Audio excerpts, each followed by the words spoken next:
Hey,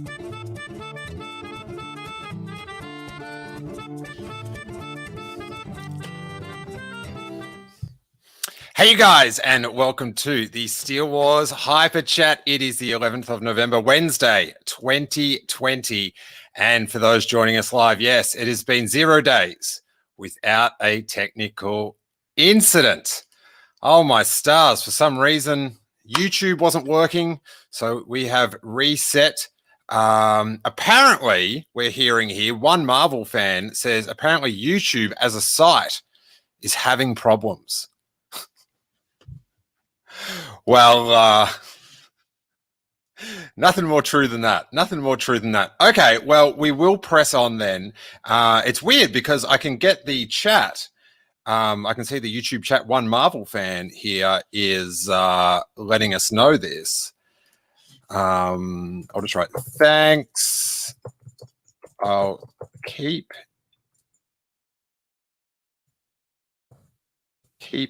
doing the show on Twitter. That's easier. And Facebook. Just hollering out to everyone. But oh my God, there's heartbreak here. Michael Nip, yeah, I think YouTube is down altogether. Sam Carey, yeah, it's down. Johnny G, I concur. Sean Hoffman, yeah, apparently it's a global outage. Lidra, sadness, but it's not your fault, Steele. How could I be at any way fault for a global YouTube outage? A lot of things are my fault. This is not one of them. One Marvel fan, he's made it over to Twitter. Emily Lind says, did Steele break all of YouTube? I blame Steele.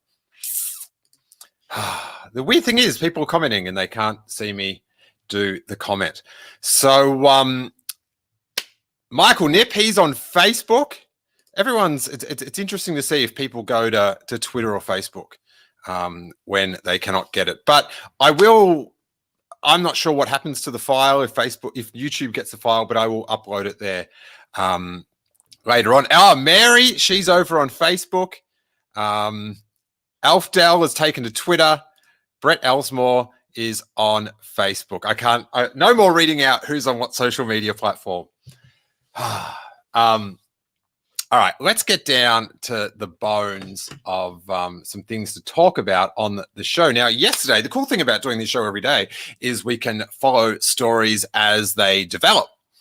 And this week's developing story is the Baby Yoda and the eggs controversy on the last episode of The Mandalorian. Now, some fans, myself included, didn't really enjoy Baby Yoda's egg eating and what it meant with it was the frog lady's, final unfertilized eggs and sort of what that did to the character. And we talked about that a bit yesterday, and we will talk about it more after this. But it is, apparently YouTube is back, everyone. So that's interesting. I'll believe it once I start seeing some YouTube comments come through, but that's a report on there. So this had been just sort of Star Wars Twitter, an issue, really. Things come up in Star Wars fandom that, sometimes just stay at that Twitter level. But this one has broken through into the mainstream, as it were, as Entertainment Weekly, James Hibbard, reports Lucasfilm executive defends The Mandalorian's controversial Baby Yoda moment. Now, I will take to task James's tone a little bit in this article, and also a little bit reckless in how he reported on it for other Star Wars fans. But I'll run through what James has. In case you missed the uproar, The Mandalorian stirred up a Baby Yoda-sized controversy with last week's episode, The Passenger, the episode featuring Mando ferrying a new character, Frog Lady, and who's played by Misty Rosaeus, pardon me, and her precious container of eggs that represented her entire hope for her ancestral line, which is facing extinction. Frog Lady needed to get the eggs to her husband to fertilize them before the equinox. Several times during the episode, Baby Yoda, aka the child, was caught eating the eggs unbeknown to Frog Lady. And then in brackets, it's got, apparently she's not so great at counting. Maybe she's just terrified. Like, if I'm headcanoning it, she's just like, these people are savages, and I just want to get through this. I want to get through this. Okay. Oh, on YouTube, they're saying you can see the comments, but you can't actually see the video. So there you go. It was a darkly comic running gag, but also had some fans slamming the show for, in their view, turning Baby Yoda into a villain and playing off that the Frog Lady would doubtless find upsetting and horrifying as a joke. Lucasfilm creative art manager Phil Stozak tweeted some reasoning behind the move Monday. For the record, Chapter 10. This is Phil, who's I think quite a great guy. For the record, Chapter 10 of The Mandalorian makes it clear that the Frog Lady's eggs are unfertilized, like the chicken eggs many of us enjoy.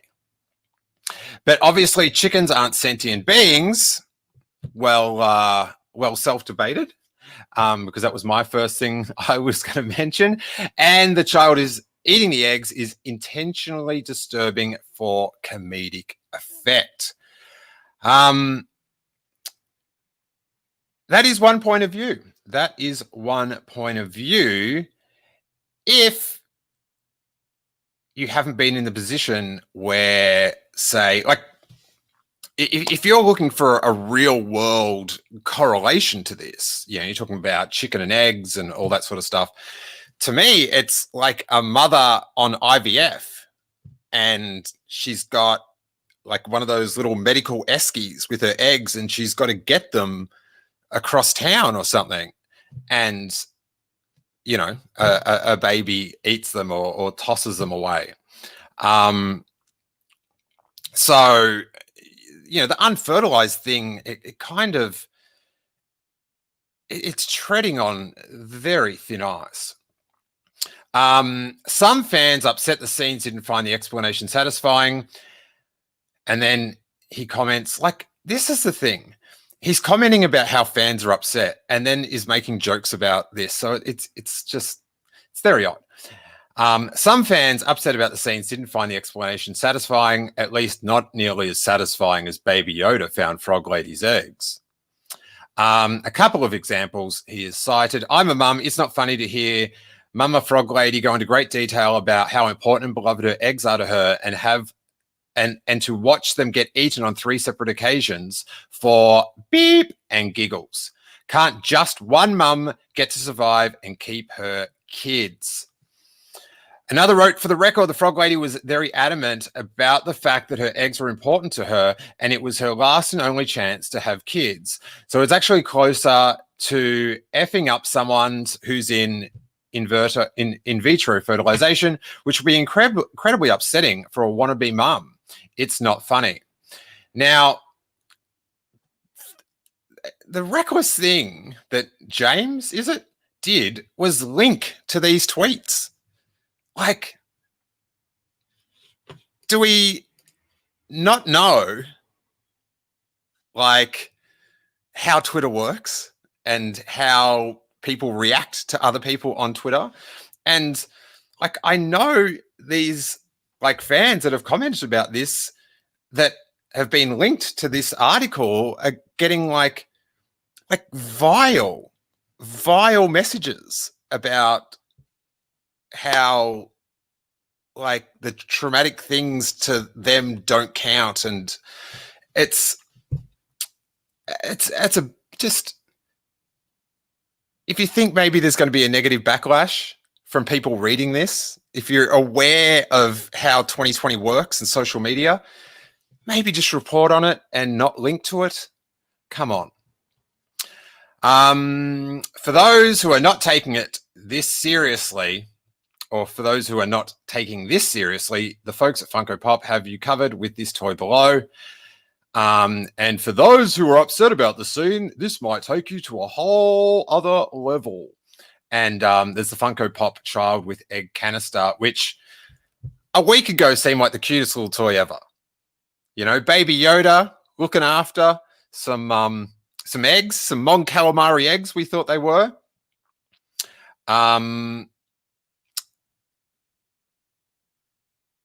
You know, it can turn out that, you know, there's a theory, the Tracy Moon theory, that he's eating the eggs to look after them. But I sort of don't think that's happening. It was always a long shot. But I think with, you know, Phil coming out and saying it was done for comedic effect, maybe he's covering that up. I don't know. But I would find that to be a nice outcome, because what happens? Like, is this ever brought up again? Like, we're going to meet Frog Lady, who's just called Frog Lady, the husband. Like, are we just going to think these dupes can't like it's sort of like they're a very, they know how to program a robot to talk for them. That's pretty smart. But yeah, it is very odd. And, you know, people, you know, one of the things that media like benefits from with like diversity is like people with diverse histories and experiences, that if there is a diverse group of people in that room, they can go, hey, you know, this happened to me, or, you know, I know women that have had this happen to, and that's going to be a bit much, because people complain that, hey, don't bring this real world stuff into it. Well, sister, it was already brought.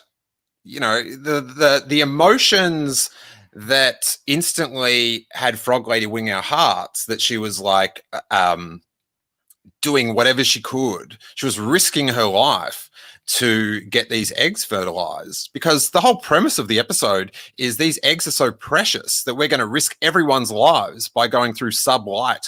So, like, the episode sort of gave conflicting emotions, because on one hand, it's saying care about this Frog Lady because she's got these eggs. It's the last of her lineage. Care about her, but at the same time laugh at our little hero as he consumes them.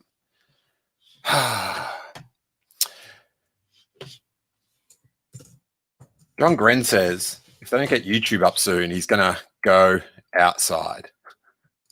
Watching on Facebook feels so dirty. I'm sorry, John. I'm sorry, John.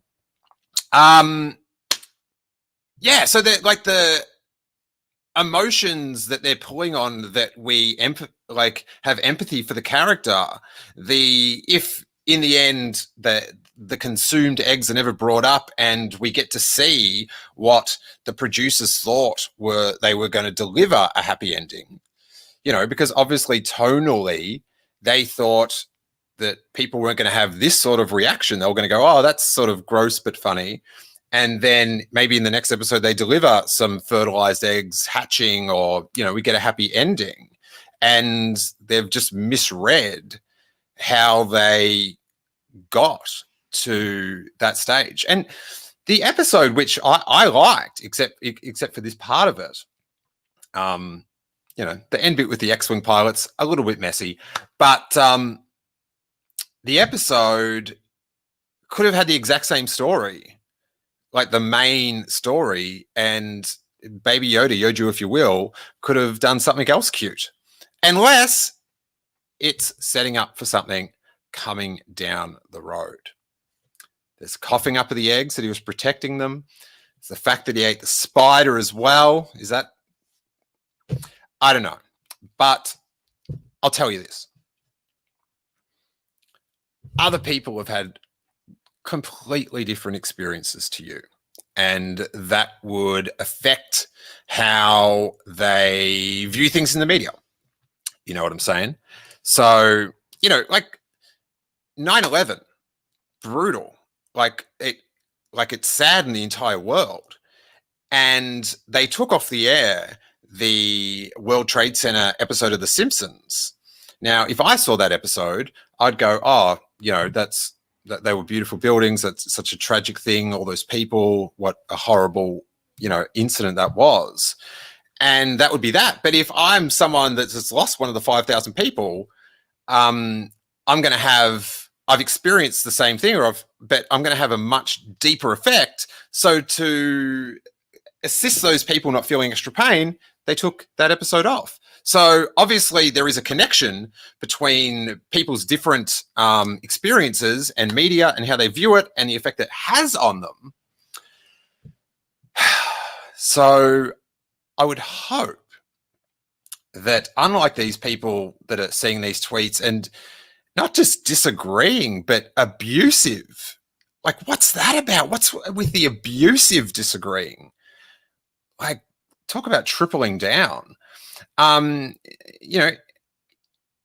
If you disagree with that's not your take on what happened, take in consideration their experiences, like such traumatic. I can't think of anything more traumatic, and how that would alter their perception of the media that they're taking into. As I said yesterday, I had a very smooth, we had very smooth pregnancy and birth, but it was, obviously you start getting really nervous about that stuff, and you end up finding it's so much common that there's issues than I ever imagined.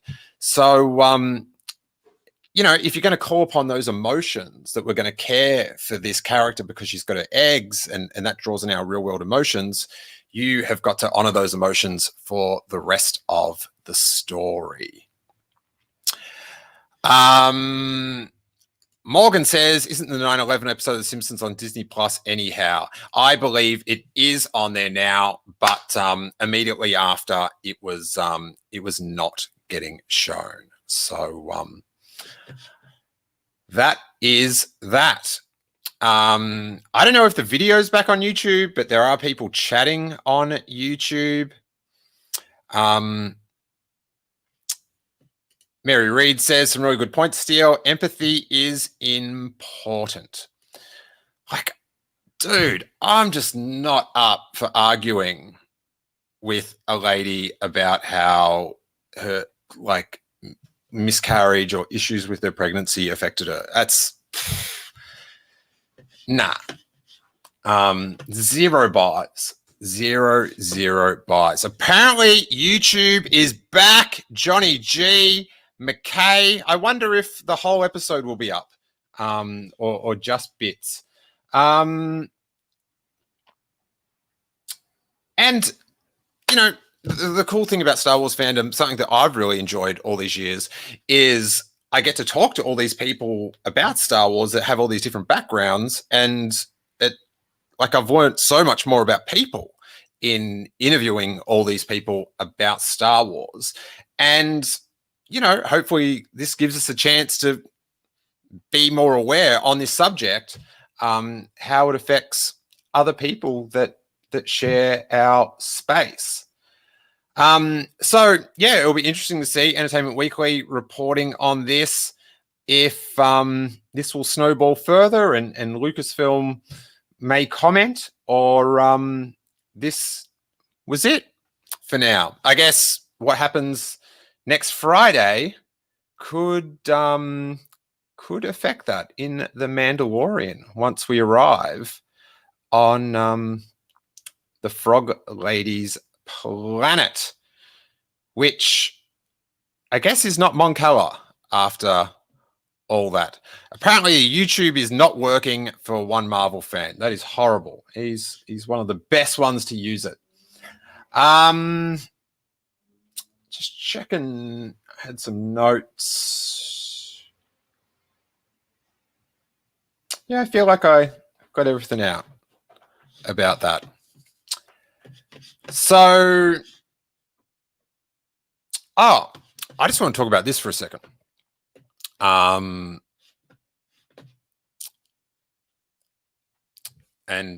my pleasure. Yeah. Yesterday, I was just replying to someone in the chat. Yesterday we talked about how George Lucas revealed that Darth Maul was in his sequel trilogy, and you can check that out on YouTube, Facebook, and the like.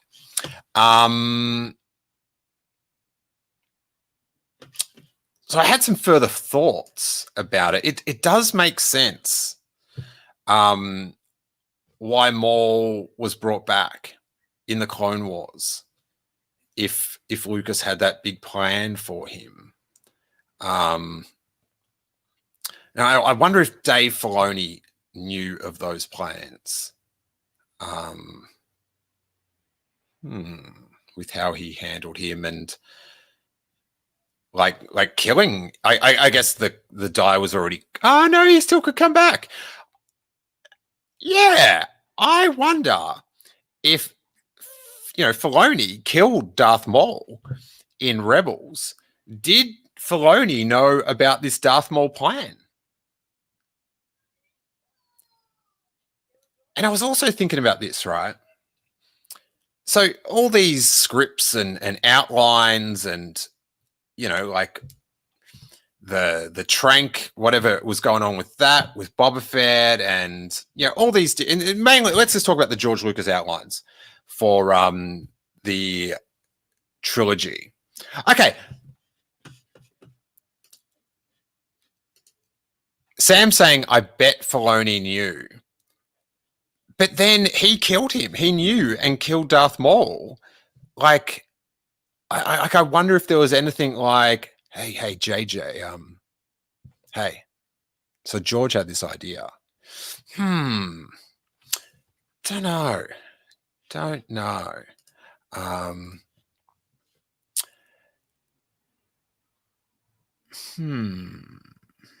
But yeah, so I was wondering, like, you got these outlines. Who's read them?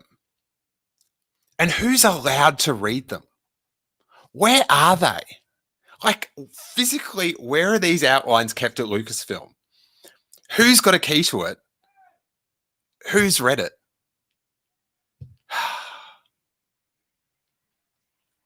One Marvel fan says, by the time of Rebels, Dave probably knew Disney weren't going to use George's story. Yeah, but maybe just to honor his story just in case or something. BLT 1019 says, I don't want them released. Neither do I, but I want to read them, and I want to know who's read them. I want to know, do they have to ask permission? Do they just have a key? Is there a card? What's going on? Do I know people that have read these scripts, these outlines? Like, to me, these are the Lucasfilm presidential secrets. When you become president, and apparently they say, hey, aliens? Yeah, kind of. Like, you're meant to find out all that stuff. Apparently. I might be making this up. But what level, what promotion do you have to get at Lucasfilm to get those secrets? Where are they? Physically, where are they? I want to see a photo of them. I want to know they're okay. Imagine if they published a photo of them and people would, they'd try to do all sorts of things to try to work out what was inside. Now, the chat maybe can help me out with this, but the plans like that they went through were that Luke was, it was 20 years. Yeah, they said it was going to be 20 years before Luke would have a full Jedi who was training them. So how does that fit in with the old man Luke storyline concept that George used to have? Like, I know he always said to Mark Hamill that he's going to be the old Obi-Wan handing over Excalibur. That was a story that Hamill told like in the 90s or the 80s. But, we had that concept art of the the whatever, the hermit Luke Skywalker that George Lucas commissioned. How does that fit in? How does that fit in? Sam says that's what I was thinking. BLT 1019 says, I think he changed it. All right, that's solved. That is solved. Could be just different ideas. God, you guys are negging me. Negging me. All right. Let's wrap up with this. And I got to tell you,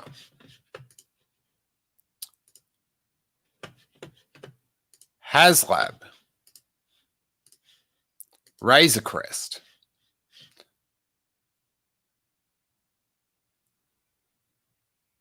Target, 6,000 backers, $350 a pop, ends up with $28,877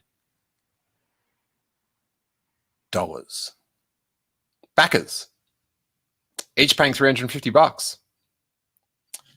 The Razor Crest toy broke the $10 million sale barrier, which is incredible.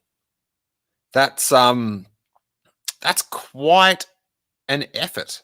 Quite an effort. I feel like with the they had the goals. If you get to 7,000, you get this, and I think it may have topped out at 17,000. They added the Jawa. That was sort of their top goal. So that's 10,000 over their high expectation. That is tremendous. For comparison, I believe the sail barge, how many? Probably about 8,000, which, where's my calculator? 8,000, but that was $499. So that would have been probably in the $4 million category, which is, I think, super telling, because the way the products seem to be getting put out from Hasbro, it's so original trilogy centric, and with Empire Strikes Back, 40th anniversary, all that sort of stuff. And I was sort of like, well, maybe that's just what sells. But it seems like, huge credit to The Mandalorian, huge credit to Hasbro. They've like $10 million is a huge for one product. Also, direct to consumer, so you're not sharing cash with an Amazon or I was going to always want to say Toys R Us, Target, Walmart, other store, corporate entity. So you're not sharing the cut of that, and there's also no extras, nothing to put on sale. It's pretty exceptional. So it seems like the demand is there for these new items, and when you look back at all the I'm just thinking of all the Disney movies, there's just been, with the exception of Rogue One, no new hero ship that they can market like this. It's all been, Millennium Falcon. We know that. X-Wing, TIE Fighter. So the fact that they've put out this new item, this new ship that is obviously designed super sick, and then you've got the mythology and the adventure from The Mandalorian making it even cooler. It is a huge credit to The Mandalorian. God, now they're saying Periscope is now glitching for me. So I'm going to wrap it up because there's so many this episode. It's not my fault, though. It's worldwide outages, as someone said. Not my fault. So, but yeah, the Hasbro, the barge doing 4 million versus this doing 10 million. sail barge, the all-time, one of the most all-time most wanted, is it's testament that if you design in new vehicles, put them in a cool show, you're going to be up a sweet $10 million. That's not too bad. Hey, all this goes up on our Patreon as audio. So if you don't have time to watch YouTube every day, for $3 a month, you can help us out, and that just gets delivered to your podcast app of choice. For $5, you get all that. And I'm talking 600 previous episodes. We've got interviews with Ben Mendelsohn, J.J. Abrams interviews, Ryan Johnson, quick ones, but they're still interviews. Ben Mendelsohn, an hour. But tons. Sam Whitworth, tons of people that have involved in Star Wars, great Star Wars fans. They're all there for you to listen to. $5 gets you all that and a sticker pack on the first month. So you're essentially buying a sticker pack for $5. Or for $10, you get your pick of t-shirts from Mercho Source. So you're essentially getting a t-shirt for $10 and the content and a sticker pack. So check all that out. Links are below. Patreon.com/Steele Wars. Plugs. Hate the plugs, everyone. But let's go algorithm. It's been a tough day for the algorithm. But hit like, hit subscribe, write a comment. I always reply to them. And be cool. Listen out to what people are saying. And expand your worldview. And may that force be with you.